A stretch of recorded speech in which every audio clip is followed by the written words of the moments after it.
then we'll go into some of our announcements. So I put in the chat box that we do have the registration open for the International Master Gardener Conference. That takes place June 17th through 21st in Valley Forge, Pennsylvania. They've encouraged Extension Master Gardener coordinators and volunteers to sign up and attend, and really want us to spread the word, especially to our volunteers. Also, as coordinators, there is a track for us and a poster showcase. So if you're interested in submitting a poster, which would be an international presentation, the deadline to submit a proposal is March 31st, and folks will be notified in April. So I've put the link in the chat box, and if you want to send that out to your volunteers or sign up yourself or submit a poster proposal, now's the time to do that. Do we have any other announcements from anyone else on the call? Okay. All right, well, hearing none, I just want to let you know about our next presentation. This is going to be April 17th. Boosting Master Gardener Confidence Through Desk Training Classes. So Heather Stoven will be our presenter. She's an extension horticulturalist with Oregon State University.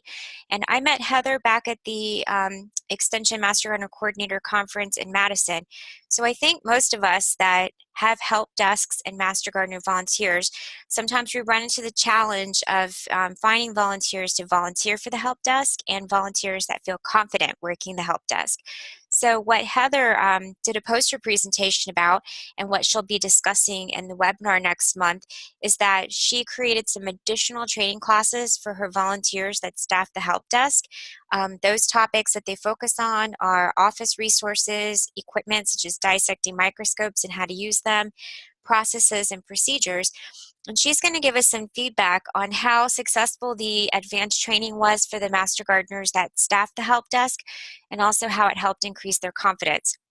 So for any of us that, have a help desk in our office, we've got volunteers that staff it, I think this will be a good webinar, and, maybe we can learn some tactics and strategies that we can take back and implement in our own counties.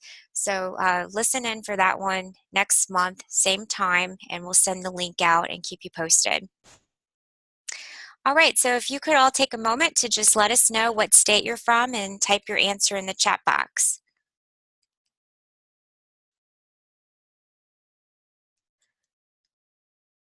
All right, so we have folks from Iowa, Washington, Florida, Ohio, Indiana, John's on the call, Texas, Arizona. Hi, Eva. She is a colleague in Florida, Arizona, Connecticut, Virginia. Lots of folks. Pennsylvania, Wisconsin. Very good. All right, we're glad you're here. And Washington. Very good. All right.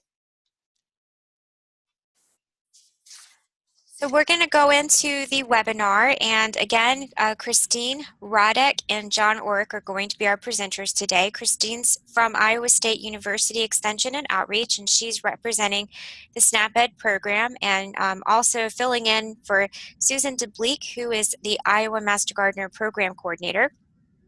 And John is here from the Purdue Master Gardener program in Indiana, and John's going to talk about how he has used the SNAP-ed program for his Master Gardeners and some of the results in Indiana.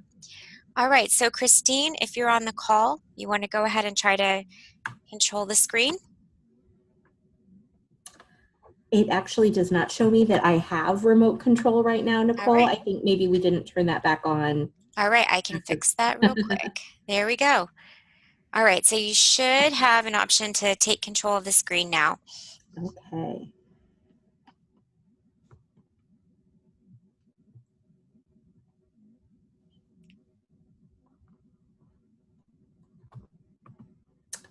There we go. Okay, so hi everybody. My name is Christine Hradek, and I am substituting for my colleague Susan DeBlieck today because she was unexpectedly took sick, and so we needed to sub in here. I'm glad we've got a pretty good sized team for Growing Together Iowa, so we were able to sub in at the last minute. So I actually don't work in the Master Gardener program. So I'm really excited to hear the questions that you all might ask today, because it's a different perspective for me than I'm used to. I am our SNAP-ed coordinator at Iowa State University Extension and Outreach. And so I coordinate programs that are meant to make healthy choices easier for families with low income. And that's a combination of direct education approaches as well as environmental and systems changes that make healthy choices easier in communities through increasing access to produce or walking opportunities or other health promotion type activities. So all of you have SNAP education in your states. Some of you may have it at the university that you're affiliated with as well. A lot of land-grant universities are administering agencies for SNAP-ed. So we're going to start a bit today by talking about the background of Growing Together, kind of how it grew up and came to be. We'll also share a bit about the states that are part of it now. We in Iowa are in our 4th year of doing Growing Together Iowa, and then there are several other states across the country that are in their 1st, 2nd, or 3rd year. And so we'll share a bit about those states as well. And John is on representing Indiana, so we'll be able to hear straight from him a little bit about Indiana's story. And then we'll share some resources that are available for states that are experienced with Growing Together, but also any that might be curious about getting started in their state if the program's new to them.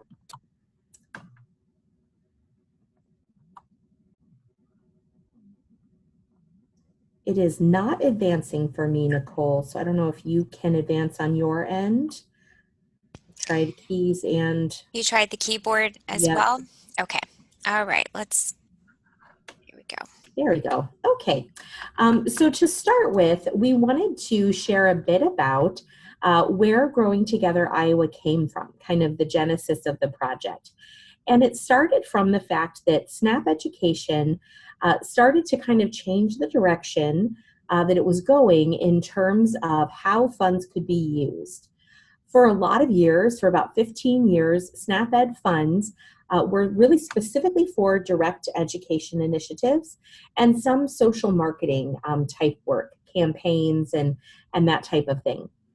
But starting in about 2013, the guidance for SNAP-ed, which comes from USDA, kind of turned a corner and started allowing for additional types of approaches that make healthy choices easier. So rather than simply educating about what healthy choices we can and should make, we were allowed to also use funds to make those choices easier for people. Fruits and vegetables are, one of the things that we talk about constantly in nutrition education. But if the clients who we're serving don't feel like purchasing fruits and vegetables on a routine basis is affordable or possible for them, they're not likely to do it, no matter how much we teach them about it. So it was an area where there was a huge amount of potential for an access type intervention. And Susan and I first met in 2014 and just started brainstorming about the work that is already happening in Master Gardener. There were already Master Gardeners across the state in Iowa that were doing some donation gardening work, but it was kind of scattered and we weren't really measuring it in a super systematic way. And we weren't funding it, putting funds behind it to kind of foster it and grow it. And so that was where kind of the genesis for Growing Together Iowa came from, was we thought we've already got this great resource in Master Gardeners across the state that are interested in this type of work. We have funds available from SNAP-ed. So we thought if we could just put a little bit of funding behind this type of work and offer that encouragement from campus, might we be able to really make a dent in terms of fruit and vegetable access in our state. We were also just coming off a large-scale evaluation from Feeding America, which is the national agency that oversees most food banks in the country, that showed that the #1 type of food that Iowa food pantry clients wanted but couldn't get at their pantries was fruits and vegetables. And so the nutrition educator in me hears that and hears People know they should eat these foods. They want to eat these foods, but they have trouble having access to these foods. If buying them with cash or public benefits is not part of their budget, or they are concerned about waste, or about the percentage of their budget they would have to devote to fresh fruits and vegetables if they were to buy them. Our education only goes so far. At some point, you have to actually help encourage that access. And so we decided to start with a very small pilot and devote a small amount of money to offering mini grants to master gardeners across the state. They were interested in doing this type of work. And we gave them a pretty narrow menu of options to choose from to apply for one of these mini grants. And basically, they could start or maintain a donation garden in partnership with a food pantry.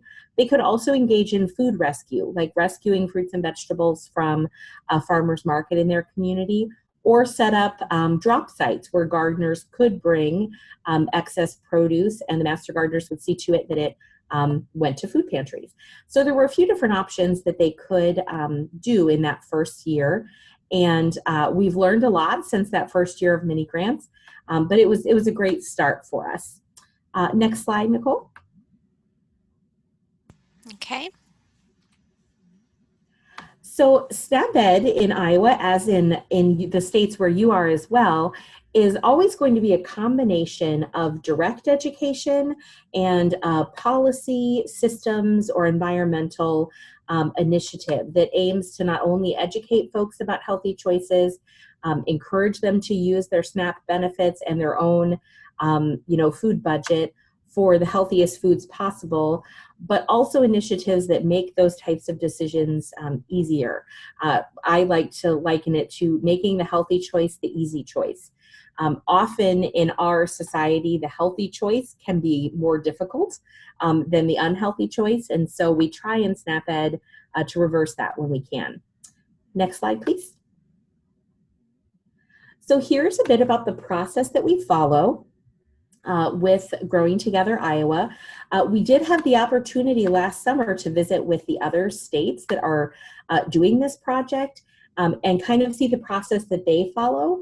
And there are a lot of similarities. Timelines sometimes are different, and each institution's needs can be different, but this is a basic process that we follow. So in October, we announce that the funds are going to be available because that's when we hear from USDA that the funds are available. And then in January, the applications are due. The applications are done in Qualtrics, and they're as simple as we can make them, basically outlining their objectives, how they're going to evaluate, who their partners are going to be, that type of thing. In February, we review the proposals. We have committees that include extension staff as well as Master Gardener volunteers that review the proposals. And if the funding year is competitive, we have more applications than we have funds for, then they make decisions about which ones will be funded using a rubric. If it's not competitive, we basically just determine, are there any in the pool that cannot be funded because just the essence of what they're looking to do is not allowable within the SNAP-ed guidance. If you don't already work with your SNAP-ed partners in your state, and you're interested in doing so, I would encourage you to just visit with them about the SNAP-ed guidance and the way that we have to really demonstrate that we are directing our program toward folks who are likely eligible for SNAP, so low-income residents in our communities. There are several different ways that we can do that, but it is something that we always need to be able to do.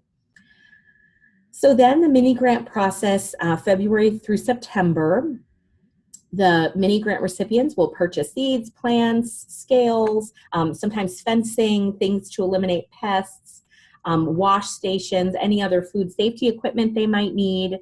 And the funds then go to the extension office, and the extension office direct pays for those types of costs, and then submits a reimbursement to campus at the end of the project. So typically in September, they're sending in a reimbursement request, and that's how the county office then gets paid. And the reporting happens at the end of September with reporting pounds donated, the number of master gardeners engaged, where they donated, any matching funds they were able to get, which our master gardeners seem to have gotten quite skilled at getting a lot of community donations and that type of thing. And I think as their partnerships have gotten richer over the last 4 years, that also helps to facilitate that. And then we don't have it noted on this slide, but then again, about a month to 5 weeks later, we send one more just Qualtrics evaluation form that is just asking for updated poundage. Because often when our fiscal year ends in September and we've got to kind of tie up our reporting, the gardens are not done producing yet. And the master gardeners don't like sending in, incomplete numbers. Some of them get kind of competitive about wanting to get the most pounds out of their garden, which is cool. So we ask again about a month or 5 weeks later, just to get that final number. Once we feel like we've got a pretty hard freeze and we're not going to be seeing any more production, we get that final number. So we're able to work that into our impact sheets and that type of thing going forward. Okay, next slide.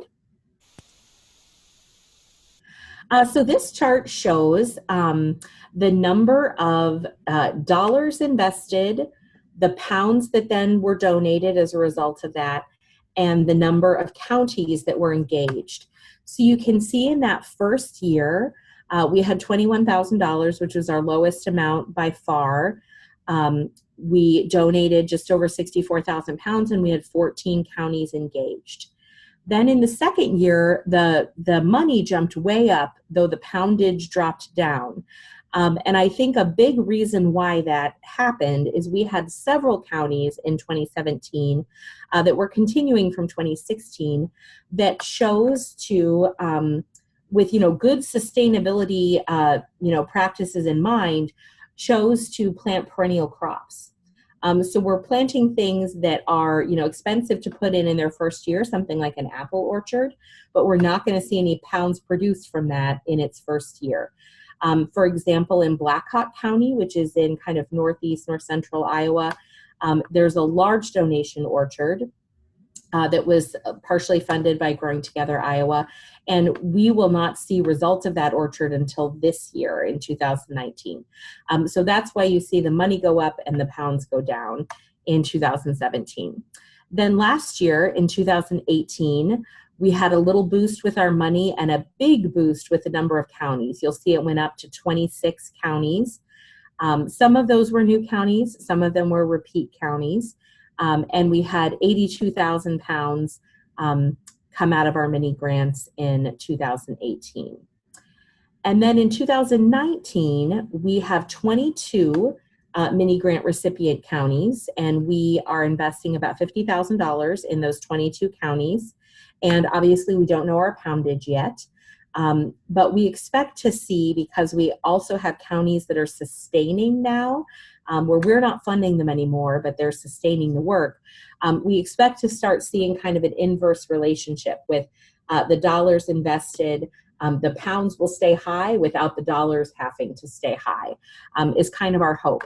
We have decreased the amount of money that is available for those repeat projects, and we have several projects this year that are not being funded but will be reporting their outcomes. So for example, that donation orchard that I described, they will be reporting outcomes, though we're not continuing to fund them. They've got the money they needed already invested. So I see there's a question in the chat. Are the gardens dedicated to SNAP-ed only? And what is the total number of gardens that participate in this program? So Nicole, the gardens are not dedicated to SNAP-ed only. The gardens often have multiple purposes. So they might be a teaching garden that's used for teaching garden practices, or a nutrition education type garden. They serve lots of different purposes. But ultimately, what we're concerned about in SNAP-ed is that the produce grown in that garden ends up at a food pantry or another site for low-income individuals. If there's other things that happen in that garden in the meantime, that's totally fine, but we don't fund that work with SNAP-ed. And then the other question is the total number of gardens involved in this project. That changes every year, and I don't have a hard number on that.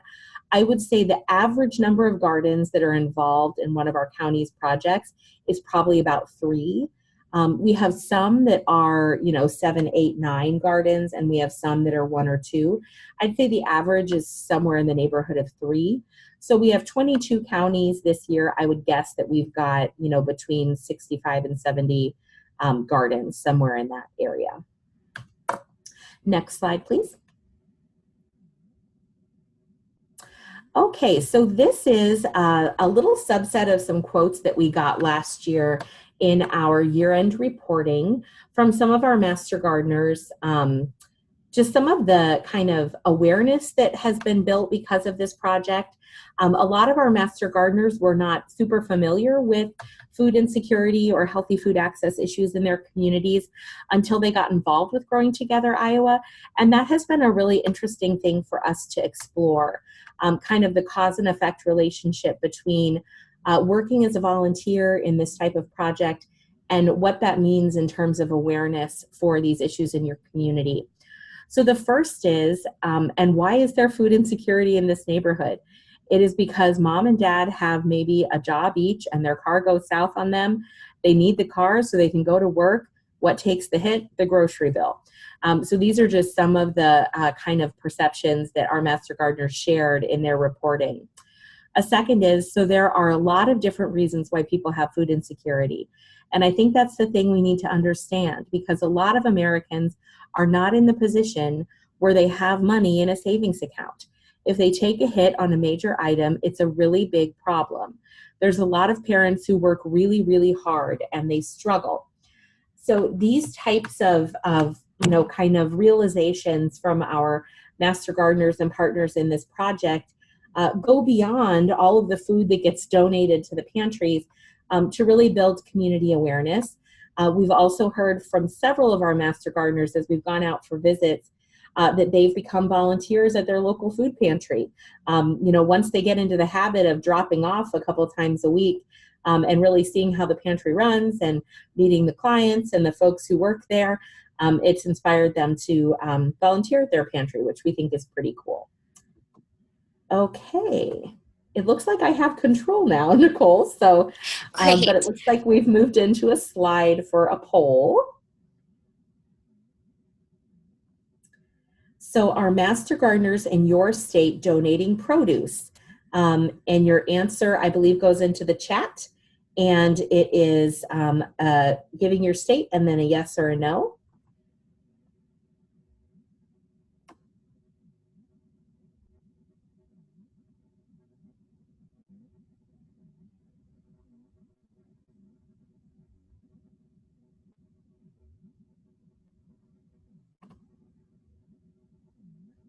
Cool, I see all of these coming in. Looks like so many of you are saying yes, which is really cool. It makes me, excited to see the multi-state project that's happening to collect all of that data from across the country, whether it's affiliated with SNAP-ed or not. We have a multi-state group of the states that are working with SNAP-ed and Master Gardener together to report.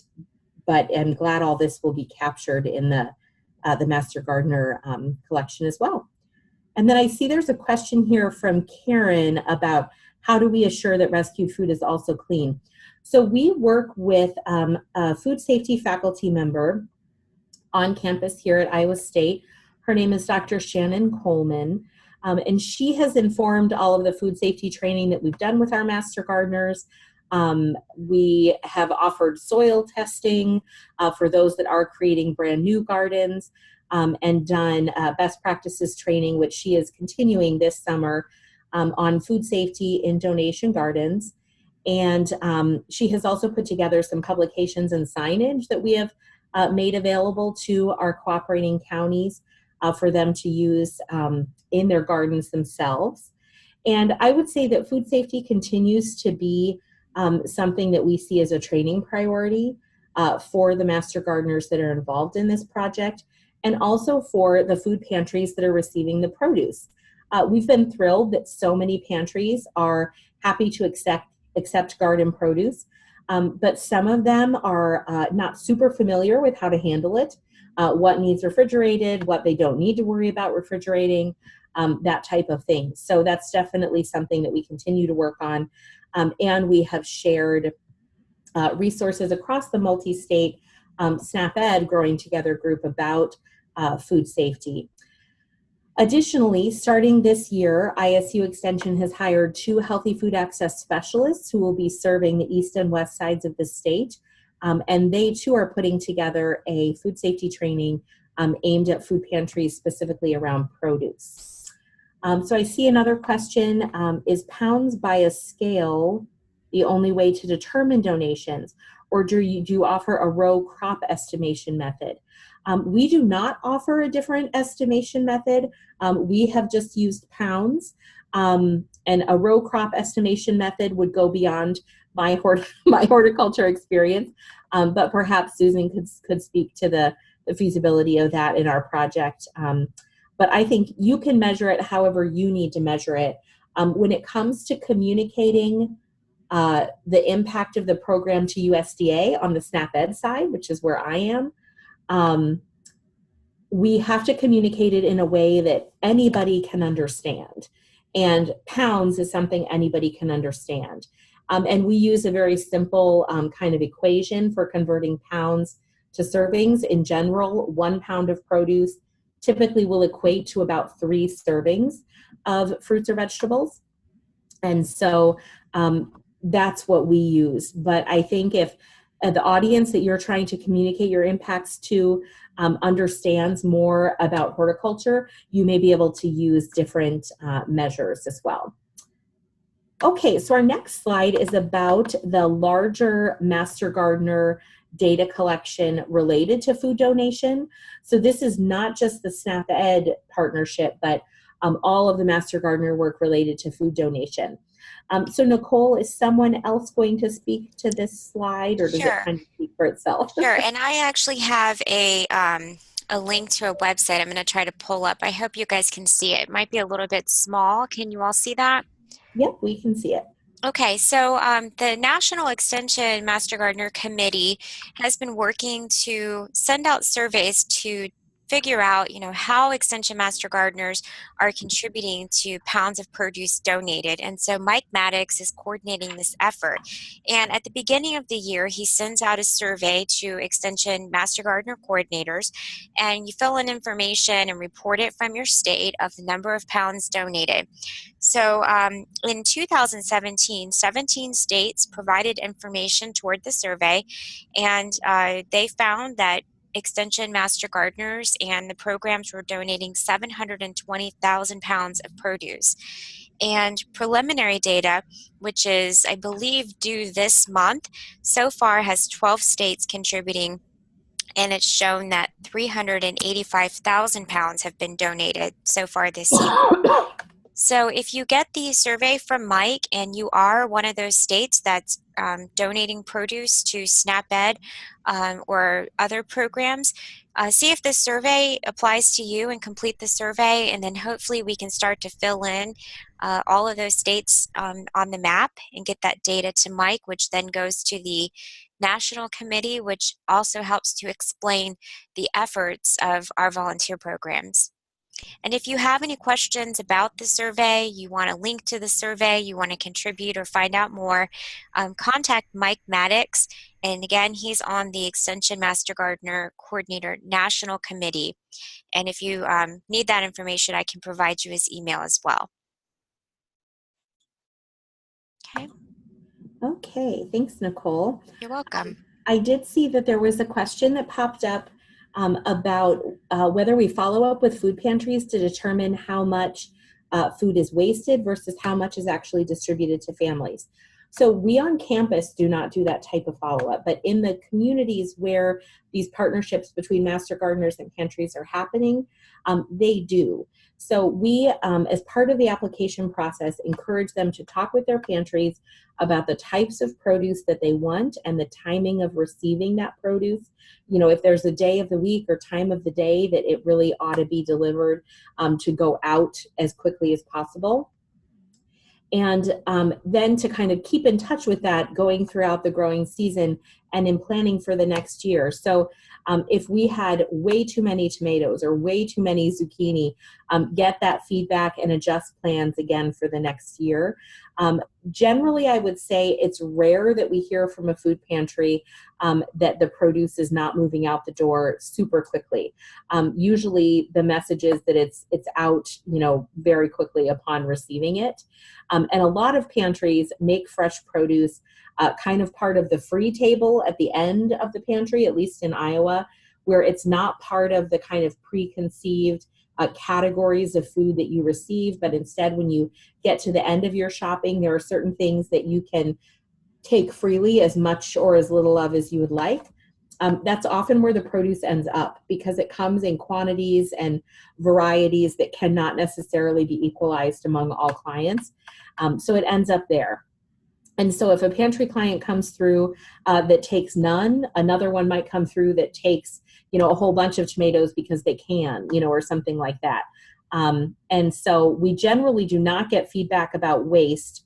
Occasionally we will get feedback that there was a particular item that was not as popular. Like in some parts of the state, spicy peppers are a really hot commodity, and in other parts of the state, they're not.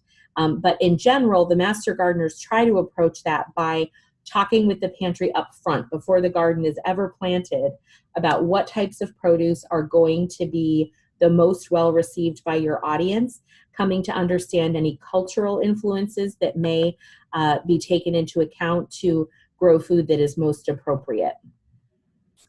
So I see a couple more questions. Do produce donations go to quote unquote soup kitchens where meals are being prepared, or just pantries? There are some meal sites that are part of Growing Together Iowa deliveries. For the most part, it's pantries, but there are some meal sites as well. Okay, Nicole, it appears that I have lost my advancing privileges. There we go. Okay, so starting with some state highlights. So Nebraska is one of the Growing Together states that has been going for about 2.5 years now. In 2018, they grew about 31,915 pounds. Terry James is their Master Gardener Coordinator. And the Nebraska SNAP-ed folks, so my counterparts there, have been part of our multi-state group from the beginning, and we're working pretty closely together to try to, you know, have shared evaluation tools and training tools and that sort of thing. So there's just a little snapshot from Nebraska. Oops, Wisconsin. They are also about 2.5 years in, and they grew almost 2,700 pounds in 2018. And they have a little quote on their slide here. Pantry clients would walk in the door and say, wow, when they saw the fresh produce. Not only is the produce something they don't typically see at the pantry, but it was the first thing they saw when walking in the door. I can say I've also seen this happen at pantries where people see the Master Gardener vehicle pull up to unload, and they go to the back of the pantry line to make sure that it's all unloaded before they get their turn to go through the pantry. People tend to be very excited. We also have at least one, and I think maybe a couple more, pick your own gardens that are on premises at the food pantry, where 1 or 2 evenings a week, the Master Gardener volunteers are in the garden for 1 or 2 hours, and the pantry clients can actually come through the garden, see where the food is growing. They don't generally actually pick it just because of the, you know, food safety issues and, you know, the tools and that sort of thing. But they can see the plant that the food was grown on when they come to get their produce. And they're often very giddy about that, as are the children that come through as part of that. Okay, so here are some steps that Susan has included about kind of just good practices with establishing gardens of this type. So start by talking about the value of the garden with the stakeholders. That definitely includes food pantries. They should be part of the discussion from the beginning. We consider these gardens to be bespoke, custom gardens that are built with the food pantry's requests in mind. Advocating for the space, if the space isn't available, advocating for it and getting the space you need to do the work. Promoting the practice of donation gardening and using land for that purpose, and safety within the garden. Establishing, installing, and maintaining the garden. This is where your volunteers really become super important. Getting the food donated, keeping that partnership with the pantry really strong, and that two-way communication. Evaluating and reporting. We have our projects do that every year. There can be on-site garden-based nutrition education. We do not have that offered by our Master Gardener folks. We have that offered by extension staff who are trained in nutrition education. And obviously the wraparound that goes around all this work is the direct education offered by sanp-ed on how to use these items, why they're important in your diet, that sort of thing. Okay, here's a little snapshot from Illinois. 8,000 pounds in 2018. And Illinois is involved in our multi-state group as well, and has been a great help in tightening up some of our evaluation measures to make sure we're all using the same language and interpreting things in the same way. As far as the sanp-ed side, they've been a great asset in that part of the work. Here's Indiana. So I think John is going to speak a bit about Indiana's experience. Thank you, Christine. And yeah, it's great to be here. I'm John Orick, the Purdue Master Gardener State Coordinator here on the Purdue campus of West Lafayette, Indiana. This has been a really awesome project for our Master Gardeners and for our extension staff to be involved in. And it has built, it's been not only a way to make use of the efforts that Master Gardeners are already doing to affect their communities, but it also builds stronger relationships and connections within the community to help accomplish the fight against food insecurity in our communities. In fact, I've got a couple statistics that were shared with me recently that hunger affects about 1 in 6 Indiana residents. So, you know, that's quite a bit. About 1.1 million people turn to food banks annually, about 33% children and 13% are seniors. And I think Christine mentioned this, the hard choices, you know, the healthy choices end up being the hard choices. Mm-hmm. And so as food insecurity increases, fruit and vegetable consumption usually decreases. So, you know, we want to try to turn that around. And I think this project has really done a great job with that. And so in Indiana, we've donated almost 10,000 pounds of produce back in 2018. We had 12 counties, 268 volunteers. You see all the statistics here, 4,300 volunteer hours, 38 agencies. When we take data, we are collecting data on the number of volunteers, number of volunteer hours, the number of partner organizations, the number of pounds of produce donated, the number of locations of produce were donated to, the reach, how many individuals were connected with, the amount of additional funds leveraged from those projects. So those are the type of things that we collect from our participants. In 2019, we're down to about 9 counties. We had less funding this year, and so we wanted to give enough of a mini grant to help with these projects, but and so we had a few less participate because of that, but still some great projects. It's really became very difficult to choose between the projects as we met together and reviewed the grants. It became very difficult to make those choices because they were all really great projects. I think the biggest thing here as I think about it, is that with this grant, you know, in the Master Gardener world, we're really concerned with, and we should be, educating others about growing plants, and that is often part of these projects.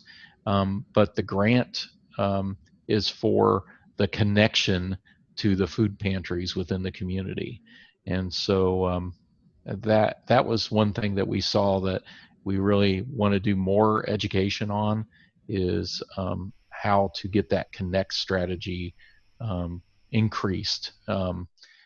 They can get they've got the strategy on putting together the garden, but connecting with the agencies, I think, is something that we need to increase our efforts on.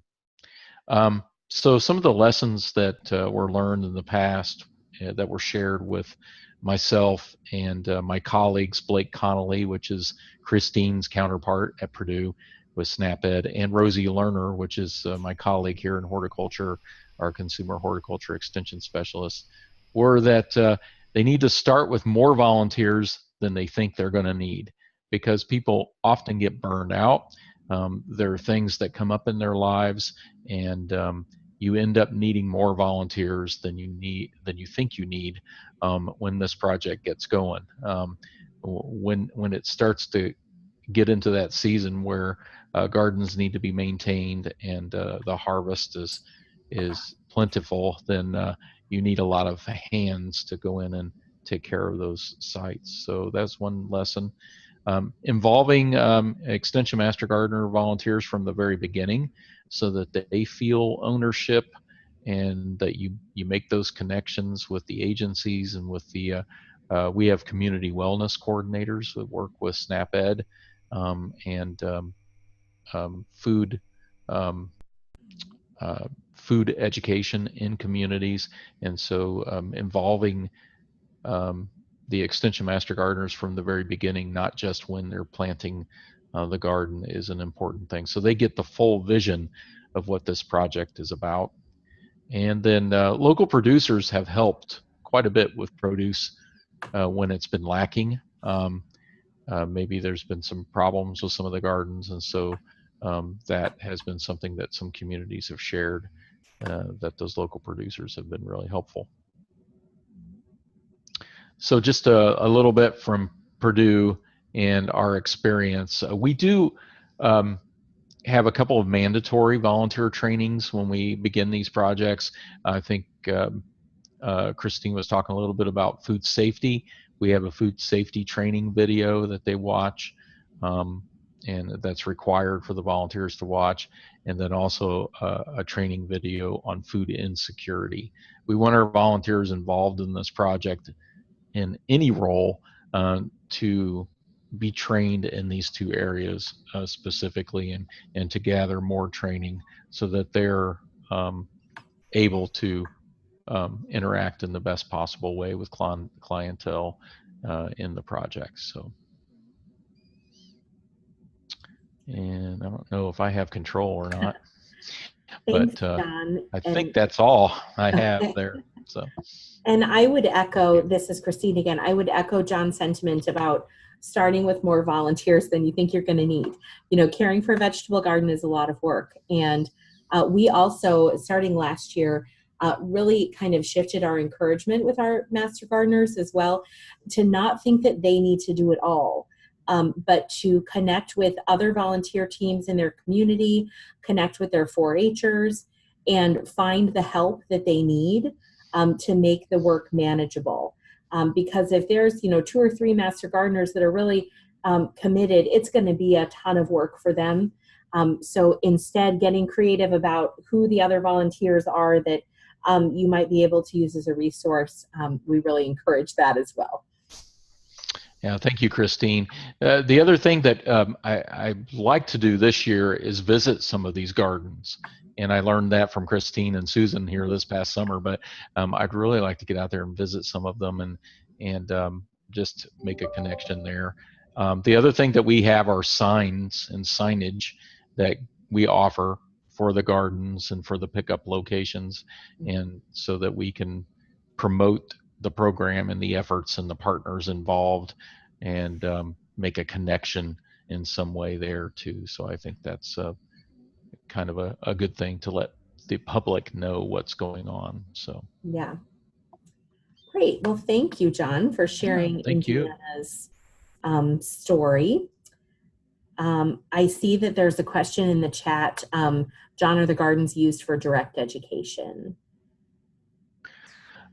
Yes, some of them are used for direct education. Many of them are existing educational demo gardens that are that master gardeners grow in their demo gardens. Some of them are grown specifically for this project, but are also used at other times of the year for education.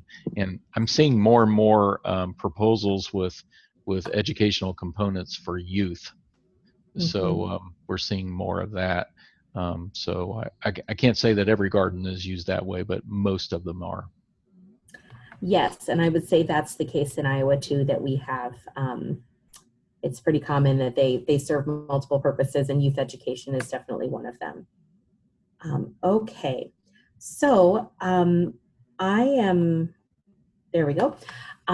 The Community Donation Garden Toolkit is one of the resources we wanted to highlight today, that we have made available for any state that would like to use it.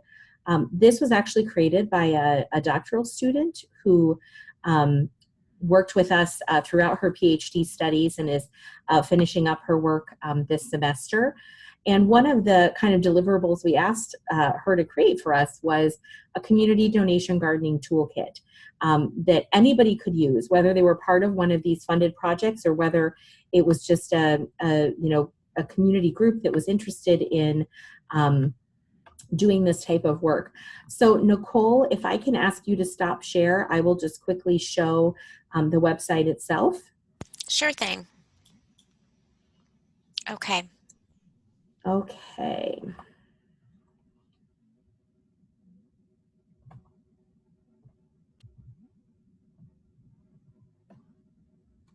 All right, we're almost there. It might take it a second to load.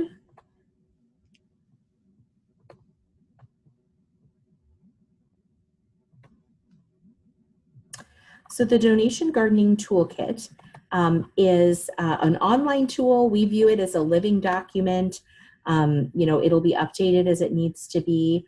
But you can see that it includes the types of PDF publications that we have created, like determining where to donate, what to grow, really commonly popular produce at food pantries, food safety practices, some information about gleaning, kind of on-farm gleaning, as well as a primer on food security, because that tends to be something that might not be top of mind for our master gardeners. And then we have it organized here by recommendations. So we've got recommendations for where to donate, what to grow, food safety practices, along with videos that illustrate some of the food safety practices that we encourage folks to follow.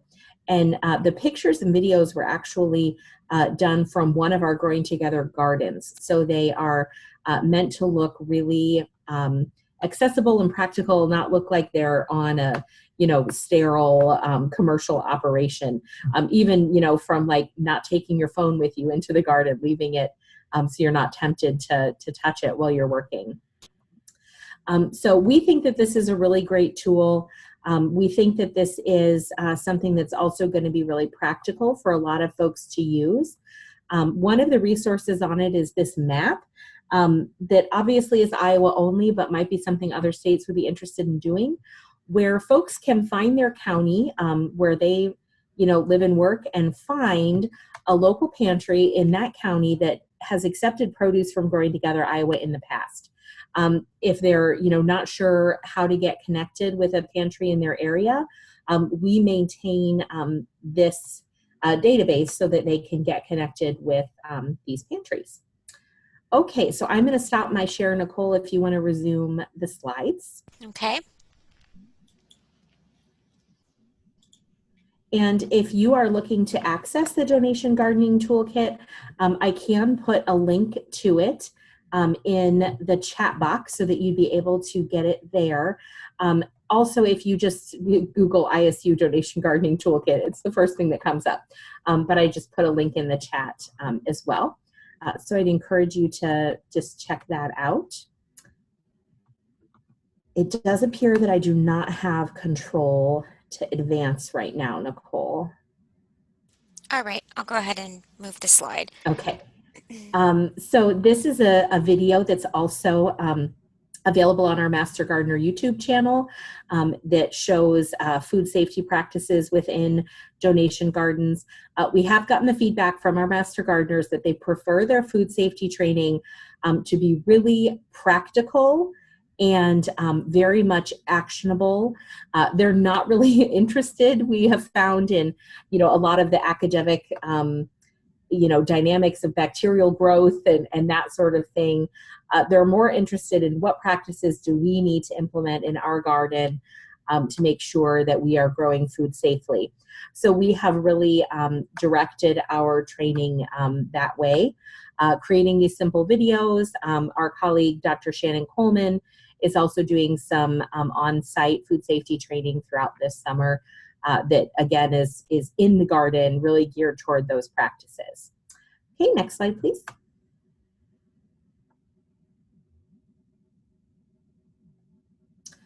Okay, so I think we have reached the point where we can do some question and answer, or anything you'd like to know more about that I didn't share. I'm also happy to write down any questions that I can pass along to Susan if they are kind of outside of my wheelhouse in terms of what I'd be able to understand from the horticulture and gardening perspective.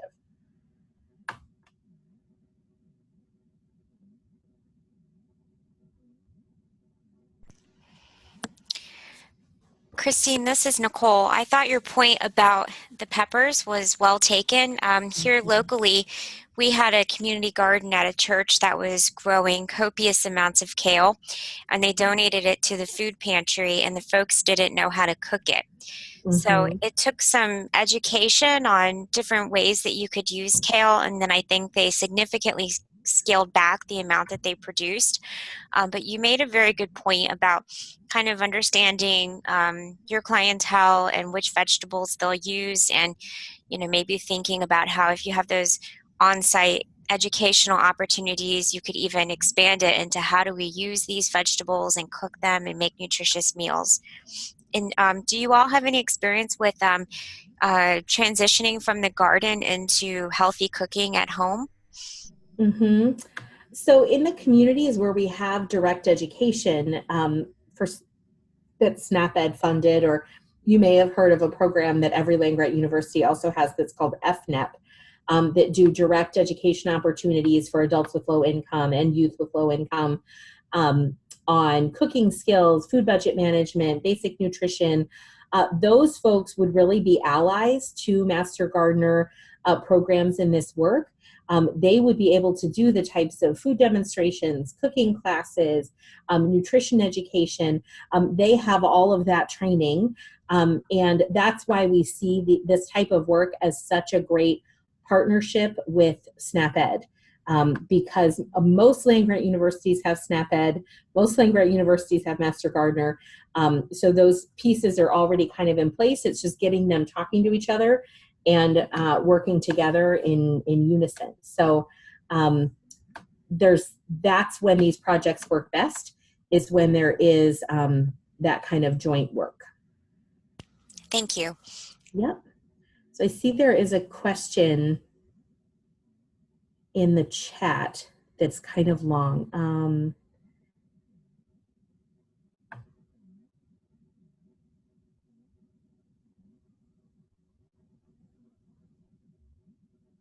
Oh, I think it's more just a sharing an initiative from this state. So yeah, if you're not looking at the chat, you might want to check out an initiative that someone's sharing there from Karen. Any other questions or things you might like more information on?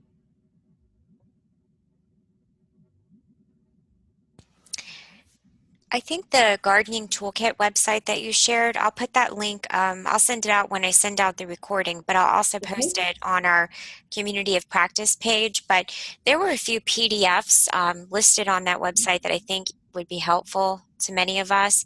And just to sort of see how you all have framed your educational efforts with regard to the community gardens and food pantries. I think you've done a great job, and that website is very helpful. And I would encourage folks to take a look at that and get some ideas for their own states and counties. Thank you. And I would also just put in one plug for anyone on the call who may be thinking about reaching out to your counterpart in SNAP-ed. If you have any questions about how to get in touch with them, feel free to reach out to me. I can put my email address in the chat box and I can help you find the right person.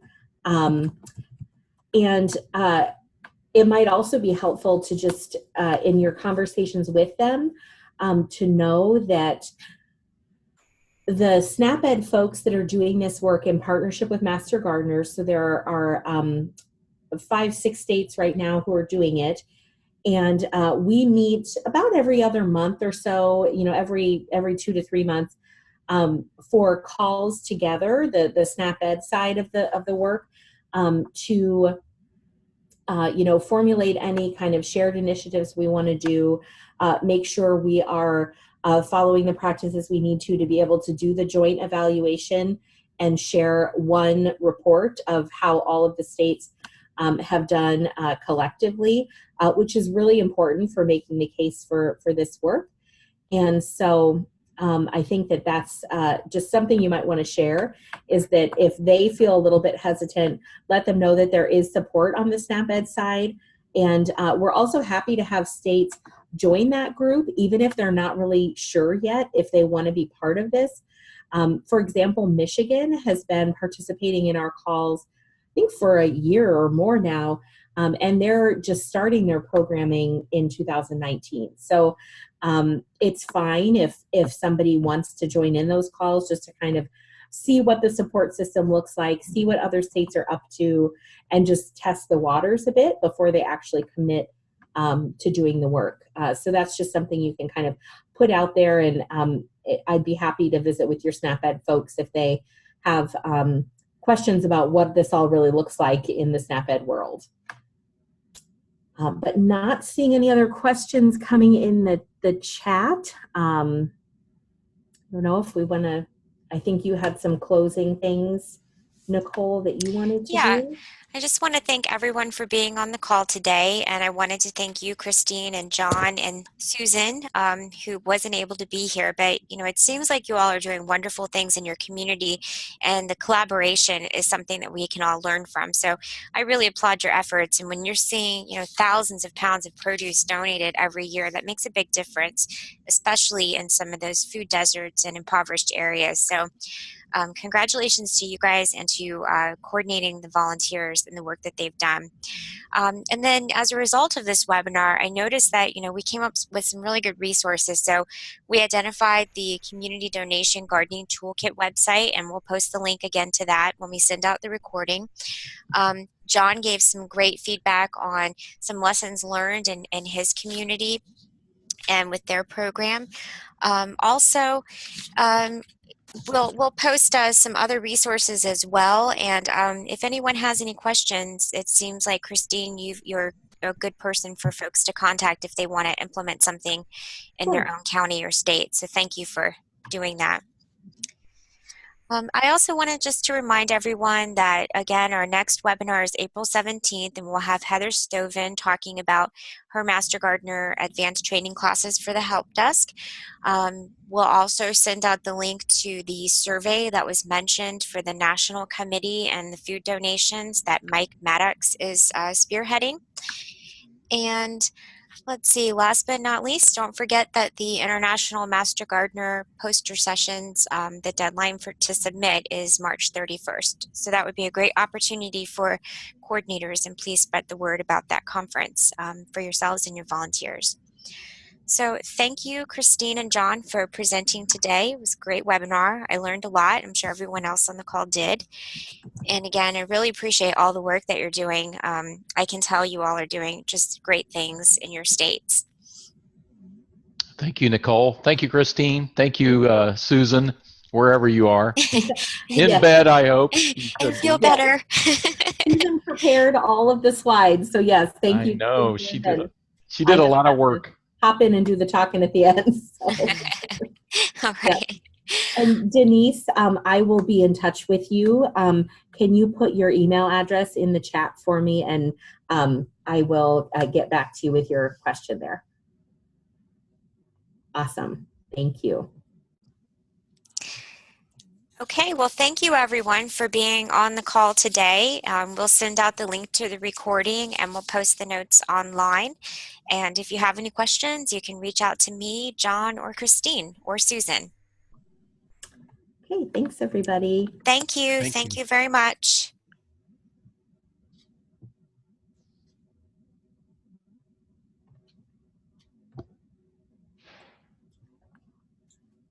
Nicole, do you need me